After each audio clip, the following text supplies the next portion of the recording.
Hey, all you wiretappers out there, back here in the studio of Gangland Wire.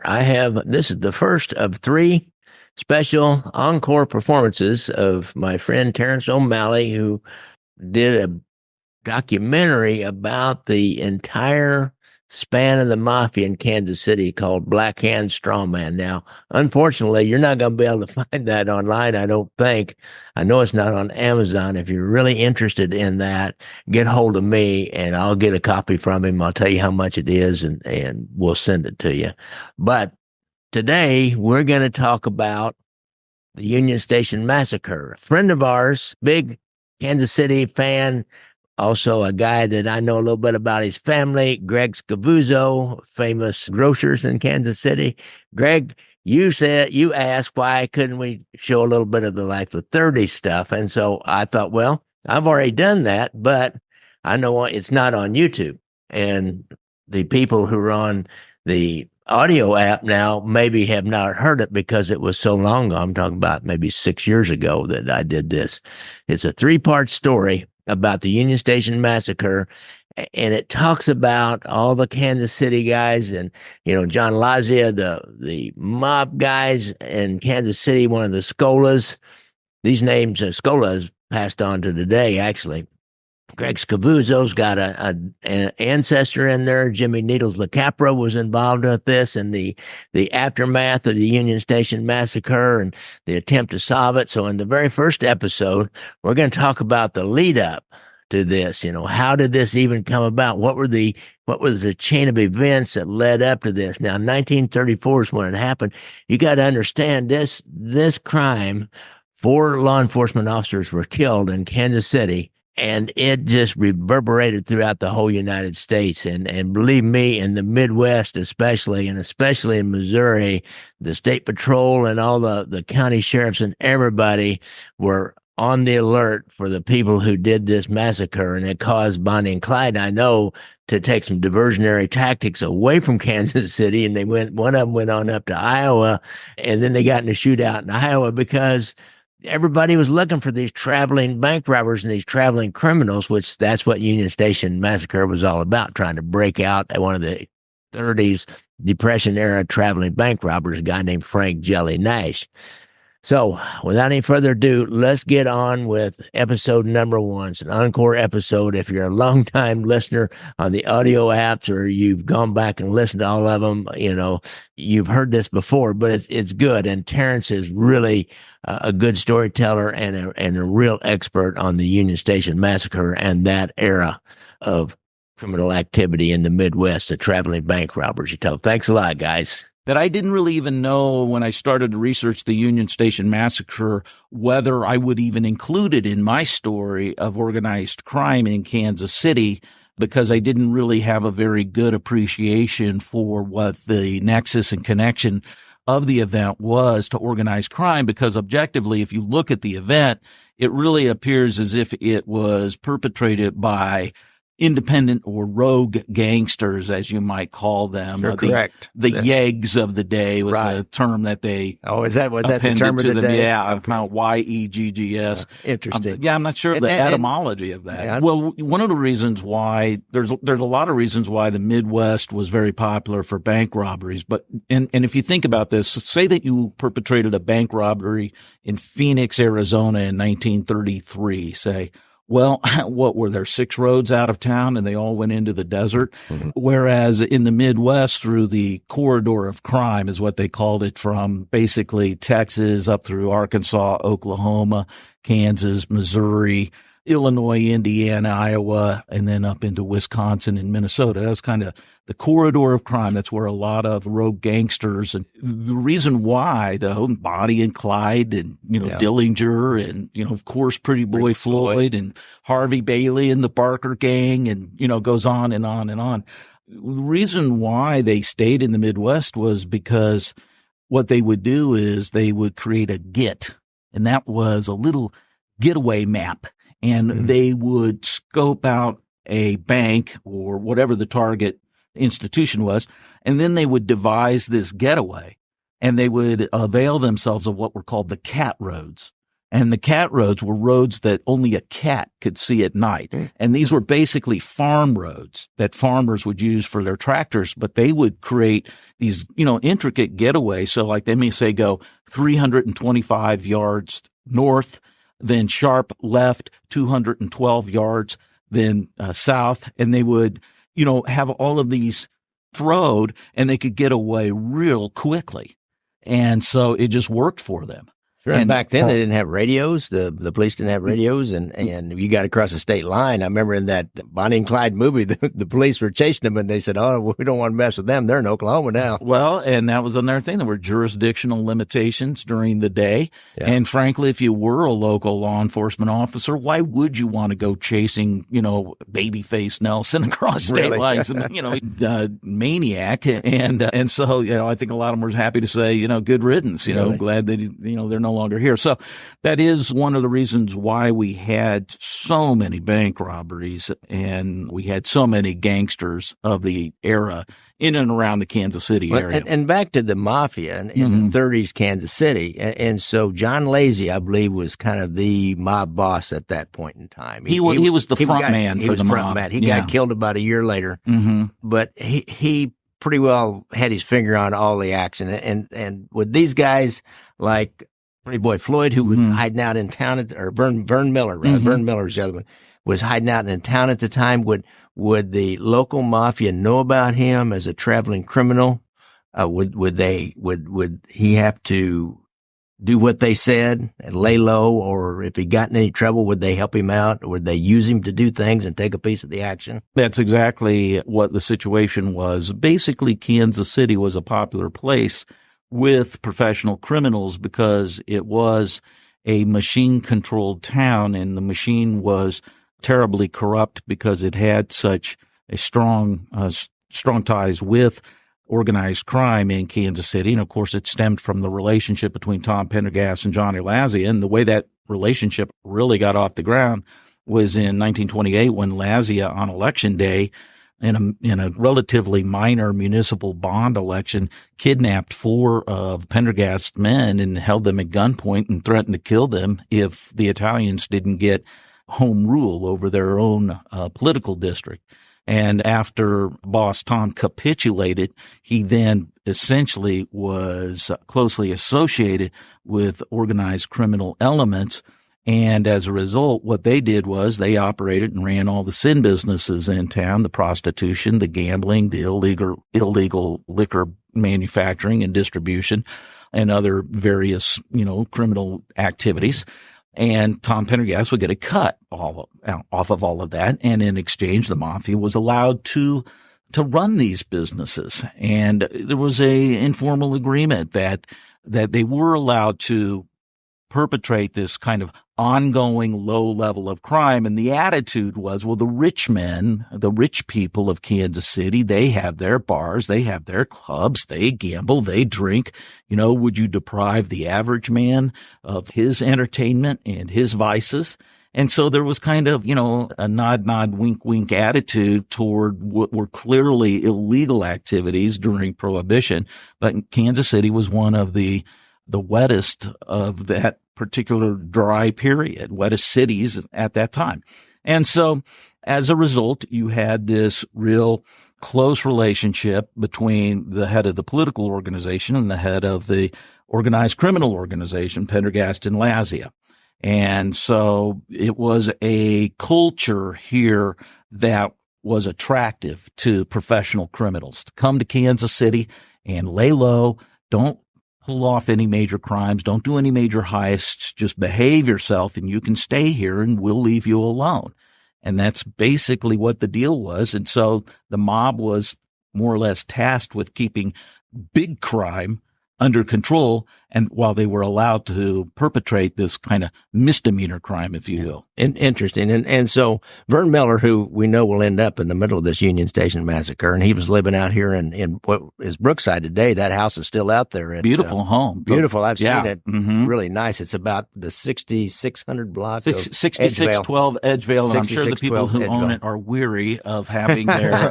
The mafia in Kansas City, in a way, set up set the scene for the Union Station Massacre in some way, not directly involved. I doubt if they knew about it was going to happen because of how it went down, but they set the scene for this to happen. Yeah, the Union Station Massacre was not supposed to happen. It just was a mistake on many, many levels.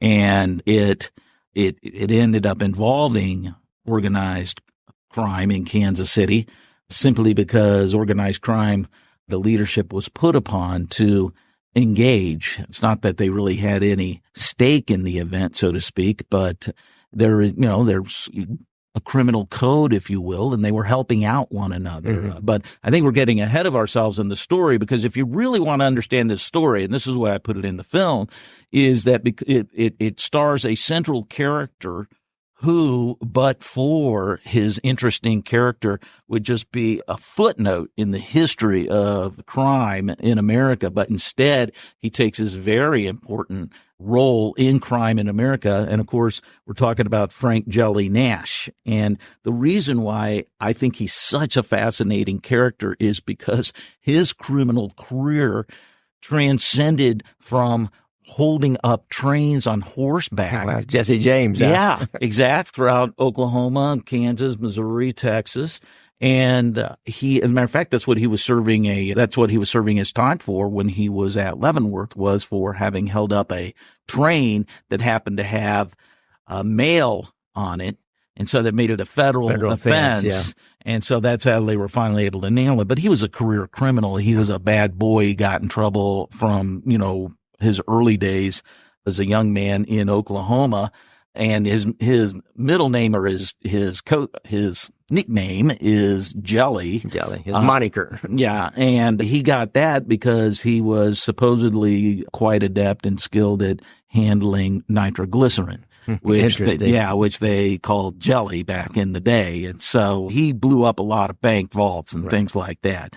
So he was no angel by any means. But what makes him really interesting is not only the fact that, he went from riding horses and holding up trains to riding in fast automobiles with Thompson machine guns and holding up banks. A lot of people are interested in him. One of the things is, though, Frank Nash was scrupulous about not getting his photograph taken. There's only, to my knowledge, there really are only two known photographs. Wow. Frank Nash. I think I got them both.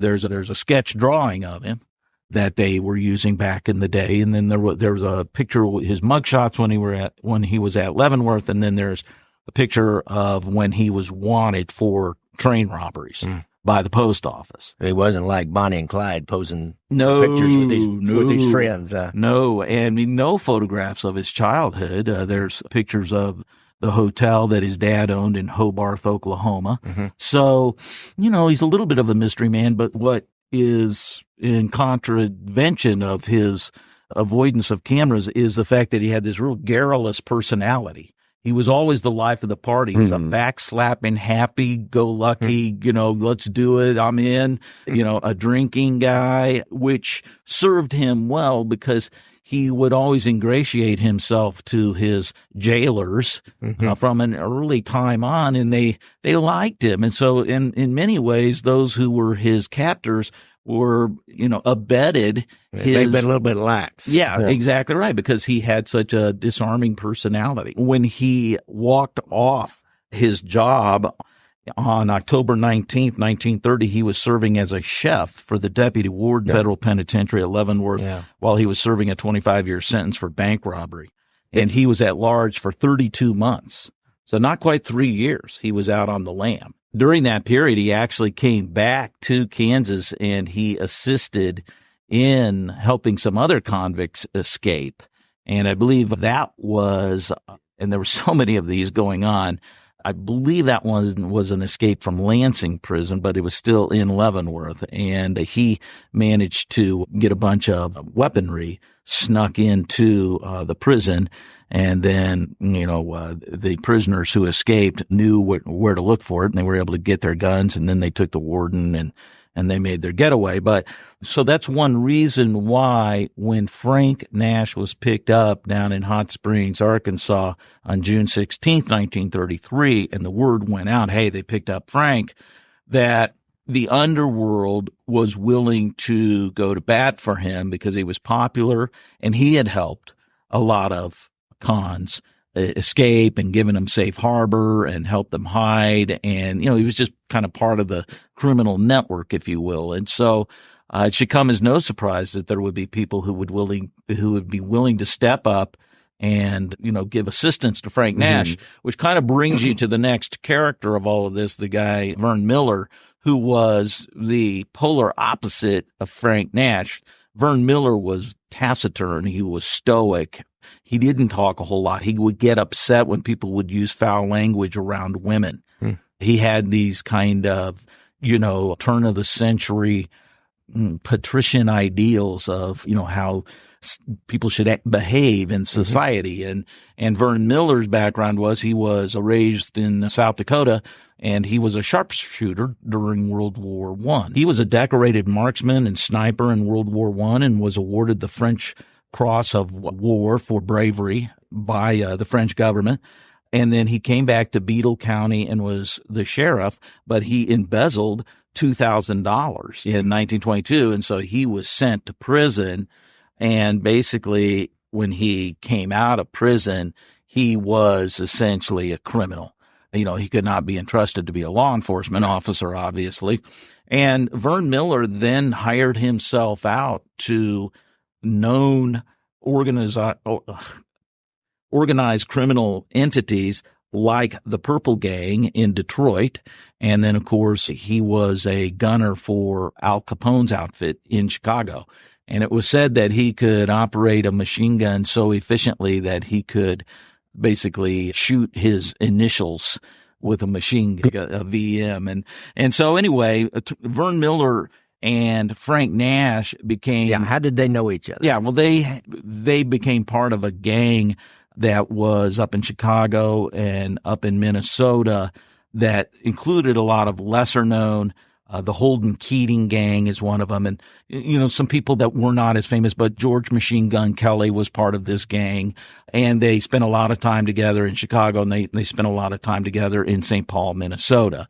And so Vern Miller and Frank Nash robbed a lot of banks together with various other people. And so it's understandable why he would be the guy that would, if he was around, he'd call on to help break him out of absolutely custody. Terence, going back to that arrest in Hot Springs, none of this would happen if it had not been for that arrest. He had been on the run from Leavenworth for a while, for a year or more. He had helped some other people break out of Lansing. He probably had done some robberies. Did he have a crew going at that time when they were doing robberies? No, he did not. As a matter of fact, they had split up from the Heat in Chicago. When I say they, I'm talking about Vern Miller and Frank Nash and then other people, and they had all just split and gone their different ways. And so Frank Nash was hiding out or laying low in Hot Springs, Arkansas, which was part of the corridor of crime. And that was in many ways like Kansas City in the sense that it was safe harbor. Yeah. Talk a little bit about Hot Springs. That was a hotbed of criminals down there. And they basically had sanctuary even more than Kansas City. Yeah. It was a notorious haven for criminals to lay low, and people like Richard Galatis, who was the owner of the White Front cigar store in Hot Springs, he, ran this pool hall and kind of like you might call a C-store today, a convenience store, a cigar store. And basically it was a hideout, or it was a hangout for unsavory characters like Frank Nash. And essentially that's where Frank Nash was when the two FBI agents who were tracking Frank Nash's movements, Joe Lackey and Frank Smith, and they enlisted the help of a gentleman named Otto Reed, who was the police chief of McAllister, Oklahoma, to help them go arrest. Did Otto Reed know what he looked like? Yeah, and that's why, is because Frank Nash at the time, he was bald. Just like you, Gary. Folks out there, you have to envision that. Or look at my website, www.ganglandwire.com. I'm just teasing. He looks just like Frank Nash. And he was sporting a wig, and he had a mustache at the time. And so it was interesting. So they snatched him there and they were very nervous because of the corrupt environment there in Hot Springs.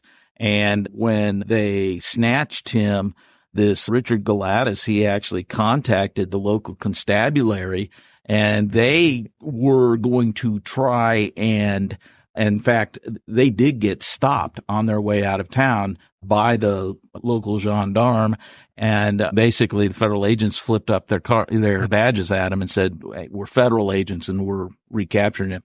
And I think the local guys went, whoa, we're not going to get involved in this, What happens is then that he gets snatched there or I should say rearrested, apprehended. Those would be the proper terms there in front of the White Front Cigar Store. And his putative wife at that time was a woman named Frances Nash. And I say putative because Frank had been married before, but just kind of forgot to do anything about the marriage. And so now, folks, putative, that's a lawyer word, and that means possible. Yes, there you go. And so Frances Nash, she gets all hysterical. She's living there in Hot Springs with Frank Nash, and the way that Frances Nash and Frank Nash hooked up was she was actually a waitress, bartendress at Doc Stacy's place in Chicago. And that was a place where they used to hang out quite a bit. So this Doc Stacy that gets involved in this little conspiracy, he was from Chicago. Yes, he was. So this went from Hot Springs to Chicago to Kansas City to put it together. Yes, it did. It's really interesting. Yeah, it's amazing that they could, in such a short amount of time, that they could trace the communications among the various actors here. And Doc Stacy, he ran a tavern in Chicago that was basically a place for, criminals to hang out. Oh, so Galatis in Hot Springs then calls Frank Stacy. I think he's called Doc Stacy in Chicago. Yeah. To me, the proper pronunciation would be Stacci because he's Italian, but I've heard it anglicized to be Stacy. But yes, that's essentially it. What Richard Galatis, the owner of the White Front Cigar Store in Hot Springs, he chartered a Ryan monoplane to take Frances Nash, Jelly's wife, and her daughter Danella to Joplin, Missouri, where the lawmen with prisoner Nash were supposed to be passing through. But at the last moment, Galatis hops in the plane to go to Joplin with them. Really? Yeah. I hadn't heard that story before. Boy, this guy must have been valuable to them. I mean. Oh, yeah. And he was doing something. He was making somebody some money. Well, somehow. But boy, did he come to regret that move, because that really cemented his participation in all of this. Yeah. And so then they met up in Joplin, which of course was another fairly notorious place for criminals to come and lay low. And they would go to places like Herbert Deffy Farmer and his wife Esther. They had a little farmhouse outside of Joplin, and Bonnie and Clyde went through there. Well, that's the Joplin place that Bonnie and Clyde stayed. Yes, and but I don't know if you've ever heard of a guy named Wilbur the Tri-State Terror Underhill. I don't know. Yeah, I have not. He was a bad boy, and he's one of the guys that escaped from Lansing. Wow! And interestingly enough, this story has so many tentacles to it. But Frank Smith, who was one of the FBI agents who was in the Caffrey car at the Union Station Massacre, who was not injured. 6 months later, he was involved in the tracking and the shootout, and I believe he killed Wilbur Underhill, the Tri-State Terror. Wow. Yeah. So these were the men that were tracking them. The FBI agents were certainly as seasoned at what they did as were the criminals who were out there. These are tough guys, is what I'm saying. And the rules weren't the same back then as they are now. What's interesting about all of this, though, is that when that plane arrives in Joplin, Missouri, and it's got Frances Nash on it and her daughter, and it's got Galatis on it, Richard Galatis, and they're meeting up with Deffy Farmer. That's Deafy. And the reason why he's called Deffy is because he was mostly deaf. Yeah, he didn't hear real well. But he and Frank Nash had been incarcerated together when Frank first served his sentence for killing Nolly Wharton. And I when I speak to live audiences about the Union Station Massacre, and I'm asked to present it, I always tell people I said, there are so many characters in this story. Just relax. It is just a real cluck to try and tell this story, because you got all these different players that play important roles in the story. Well, and that's what I did in my book, was I actually created one, kind of a timeline flow, to show, okay, so here's where this person comes in, here's where that person comes in. And so what we got then is we got let's go back to Joplin. Okay. Phone calls start happening from Joplin to Doc Stacy's place in Chicago. Doc Stacy calls a local hood here in Kansas City, whose name is Fritz Malloy. Now, Fritz Malloy is the great uncle of several Kansas City police officers. I know several of them. The Malloy family, yes. Right. But Fritz, as a matter of fact, Eddie Malloy, what the heck? I'm going to say, Eddie, I'm talking about you, buddy. He said he didn't even know he had an Uncle Fritz Malloy. They wouldn't talk about him. I bet not. Yeah. He said that this was one tough son of a gun. For exercise, he used to swim the breadth of the Missouri River. He was a tough dude. Yeah, he was a tough guy. And so they land in Joplin. They call Doc Stacy in Chicago. They get hold of Fritz Malloy and tell them that, look, they've apprehended Frank Nash. And so then Fritz Malloy goes and finds Vern Miller on a golf course here in Kansas City and pulls him off the golf course and tells him, look, Frank Nash has been recaptured, rearrested, and they're going to bring him through Kansas City the next morning. Now, you may be asking the question, why did they go to Joplin? Originally, the officers were going to take Frank Nash through Joplin, but instead of getting on the Joplin train, they decided to take a different train. And so the Fort Smith train it went straight to Kansas City. Yes, exactly. And so there was no stop in Joplin. I remember now. Exactly. So that explains why all those people were assembled in Joplin, is because they were anticipating Frank was going to come through there. And so they were going to try and liberate him in Joplin. Well, that all, it didn't work. They quickly found out that no, the train's going to be traveling all night and be in Kansas City in the morning. And so Vern Miller gets pulled off the golf course. This had been June the 16th. Yes, that's right. Now, so what's going on? What else is going on? And this is what's fascinating about it, is that the parallel to all of this is that early in the morning in Missouri, Pretty Boy Floyd and Adam Ricchetti are on the run together. Adam Ricchetti is Pretty Boy Floyd's 24-year-old alcoholic sidekick, and they're in Bolivar, Missouri. And they're actually having their car worked on at the Bitzer car dealership in Bolivar, Missouri. And the reason why they were there is because Adam Ricchetti's brother worked there as a mechanic. Mm-hmm. And so Pretty Boy Floyd and Adam Ricchetti, it's 7:30 in the morning, Adam Ricchetti's already drunk. He's already been drinking. And so the local constabulary there, a fellow named Jack Killingsworth, was the sheriff of Bolivar, Missouri. He comes strolling into the car dealership basically just to get a cup of coffee and shoot the breeze a little bit. It's a little town. Everybody knows each other, They didn't know that Pretty Boy Floyd, he were there, and or Killingsworth didn't know this, so he innocently goes strolling into the car dealership. Well, Adam Ricchetti is not well composed because he's drunk, and he, immediately blurts out, "That's the law." And he pulls out a gun.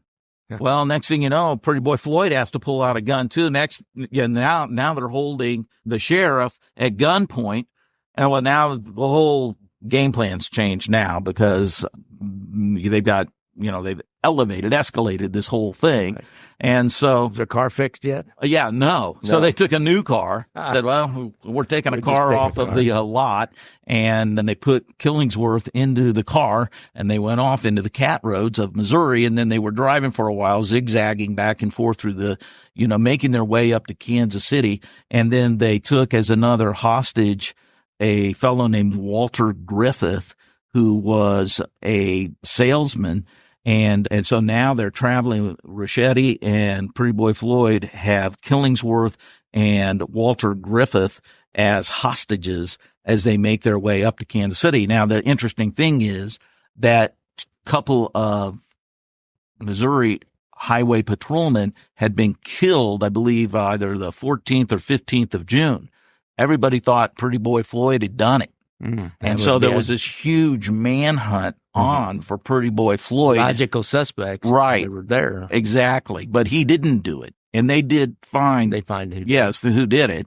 But nevertheless, so there was this huge manhunt going on for Pretty Boy Floyd. And when I say man, I mean, I'm talking about there are planes flying overhead, and you've got these parallel events going on that are otherwise disconnected because Pretty Boy Floyd and Frank Nash did not know each other. Pretty Boy Floyd and Vern Miller did not know each other. They ran in different criminal circles. They were not associated. They were not affiliated. They never met each other. There was no nexus or connection, which is what made. That's going to become important later on. Very important because the FBI is scratching its head saying, well, we think that these are the people that are involved, but how could that be? Because they don't have any connection with each other. There's no rationale.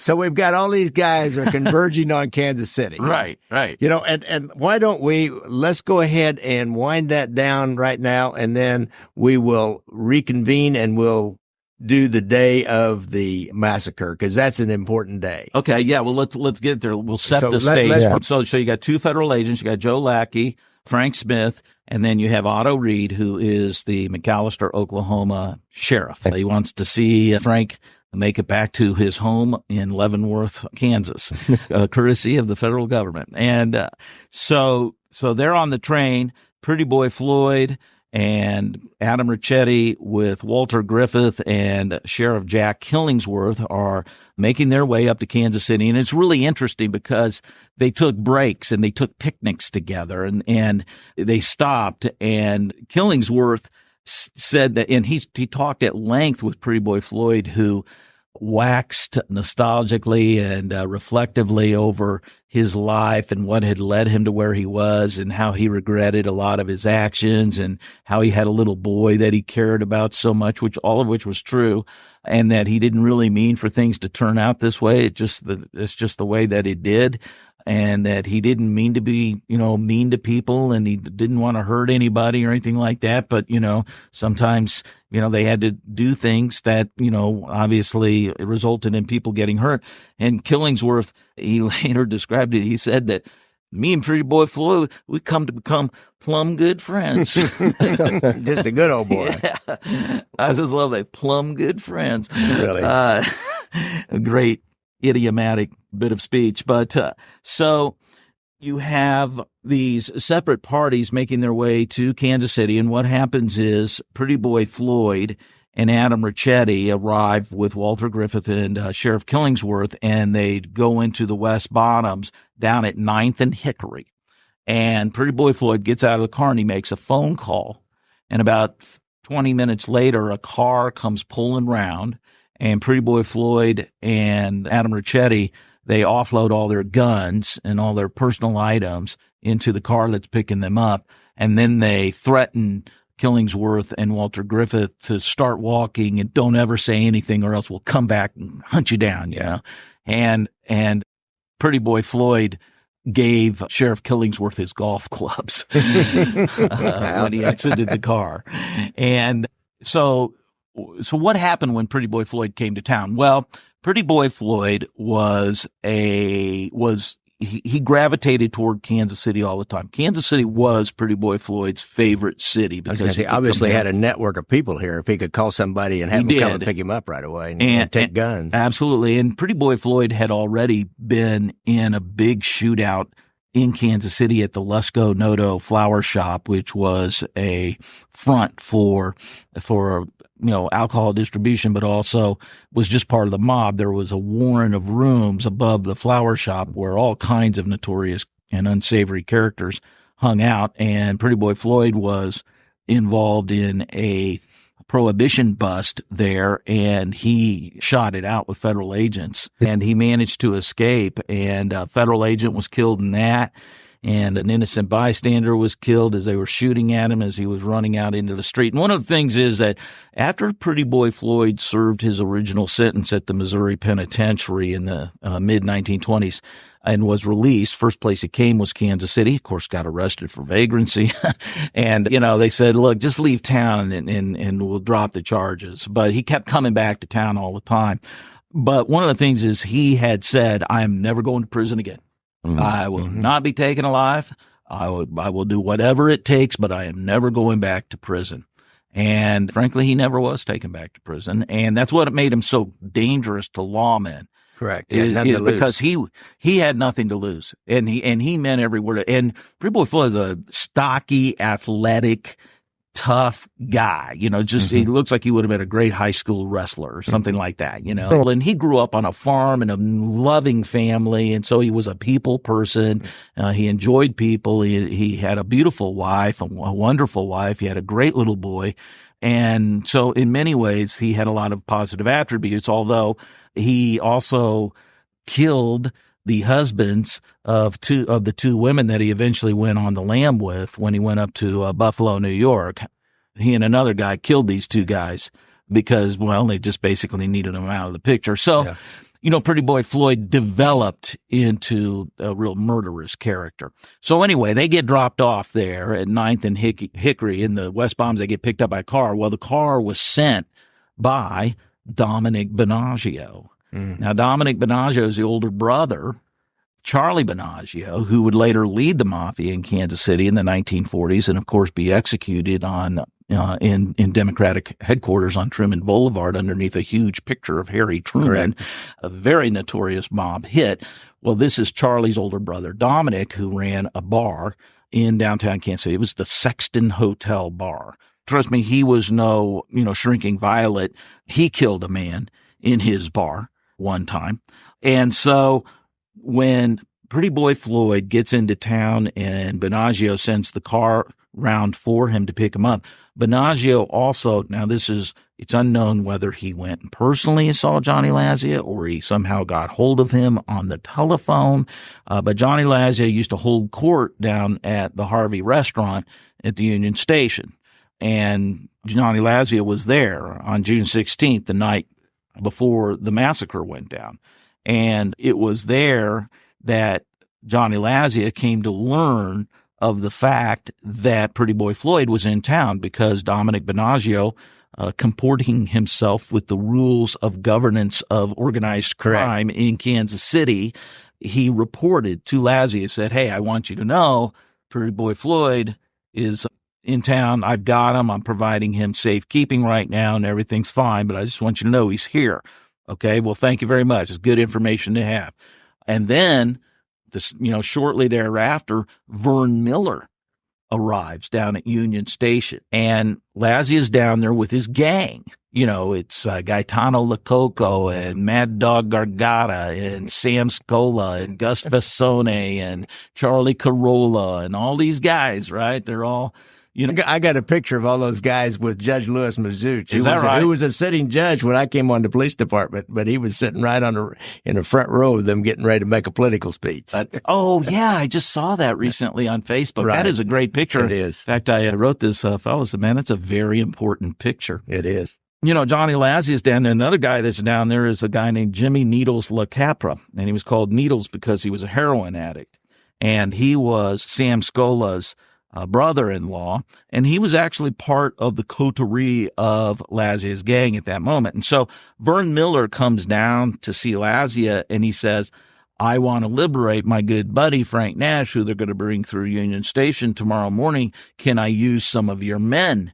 And Lazia says, no, you can't use my men. We don't have any interest in this. But I'll tell you what, Pretty Boy Floyd's in town. How would you like to use him? There you go. And so that really is how they came together, because when Vern Miller said, "Yeah, that'll be fine," then Lazia told Sam Scola, he said, "Fix him up, get him, get whatever weapons they need," and introduce Vern Miller to Pretty Boy Floyd. Now, how all of that went down and what exactly was said, we'll never know. But it's fairly certain that those phone calls occurred and the meeting occurred. Yes, absolutely. So that was pretty interesting. The lead up to the Union Station Massacre. Don't forget to watch out for motorcycles when you're out there on the streets. And if you have a problem with PTSD, go to the VA website and get that hotline number. And if you have a problem with drugs or alcohol addiction, go to Anthony Ruggiano's website and get that hotline number. You can maybe go find him down in Florida as a drug and alcohol counselor, and he can be one of your counselors. And don't forget to like and subscribe and share this on your social media and do all that kind of stuff. Help us get more listeners, because the more listeners we get, the more ads we sell. And the more ads we sell, the more money we get. And the more money we get, then I can like hire more people to do more stuff and maybe amp up the quality. I think it's pretty good quality myself now. So thanks a lot, guys. So thanks a lot, guys. So thanks a lot, guys. So thanks a lot, guys. So thanks a lot, guys.